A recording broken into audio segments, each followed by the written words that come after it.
ಭೀಕರ ರಸ್ತೆ ಅಪಘಾತ, ಪತಿ ಪತ್ನಿ ಸ್ಥಳದಲ್ಲೇ ಸಾವು.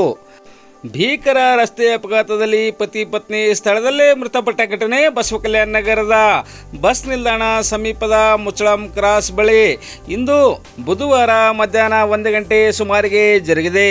ಬಸವಕಲ್ಯಾಣ ನಗರದ ಖಡಿಜಂಡ ಕಾಲನಿ ನಿವಾಸಿ ಸೈಯದ್ ದಸ್ತಗೀರ್ 35 ವರ್ಷ ಹಾಗೂ ಈತನ ಪತ್ನಿ ಯಾಸ್ಮೀನ್ ದಸ್ತಗೀರ್ 33 ವರ್ಷ ಘಟನೆಯಲ್ಲಿ ಮೃತಪಟ್ಟ ದಂಪತಿಗಳಾಗಿದ್ದಾರೆ.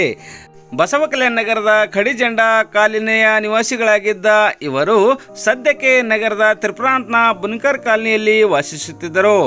ಬೈಕ್ ಮೇಲೆ ಬಸ್ ನಿಲ್ದಾಣ ಕಡೆಯಿಂದ ಖಡಿಜಂಡ ಕಾಲನಿ ಕಡೆಗೆ ತೆರಳುತ್ತಿದ್ದ ಸಂದರ್ಭದಲ್ಲಿ ಮುಚ್ಚಳಂ ಕ್ರಾಸ್ ಬಳಿ ವೇಗವಾಗಿ ಬಂದ ಟಿಪ್ಪರ್ ಲಾರಿ ಡಿಕ್ಕಿಯಾಗಿ ಘಟನೆ ಸಂಭವಿಸಿದೆ. ಘಟನೆಯಲ್ಲಿ ಈ ದಂಪತಿಗಳು ಇಬ್ಬರು ಸ್ಥಳದಲ್ಲೇ ಮೃತಪಟ್ಟಿದ್ದಾರೆ. ಸುದ್ದಿ ತಿಳಿದ ಬಸವಕಲ್ಯಾಣ ಸಿಪಿಐ ಅಲಿಸಾಬ್, ಸಂಚಾರಿ ಠಾಣೆ ಪಿಎಸ್ಐ ಸಿದ್ದೇಶ್ವರ, ನಗರ ಠಾಣೆ ಪಿಎಸ್ಐ ಚಂದ್ರಶೇಖರ್ ನಾರಾಯಣಪುರೆ ಸೇರಿದಂತೆ ಹಿರಿಯ ಪೊಲೀಸ್ ಅಧಿಕಾರಿಗಳ ತಂಡ ಘಟನಾ ಸ್ಥಳಕ್ಕೆ ಭೇಟಿ ನೀಡಿ ಪರಿಶೀಲಿಸಿದ್ದು ತನಿಖೆ ಮುಂದುವರಿಸಿದ್ದಾರೆ.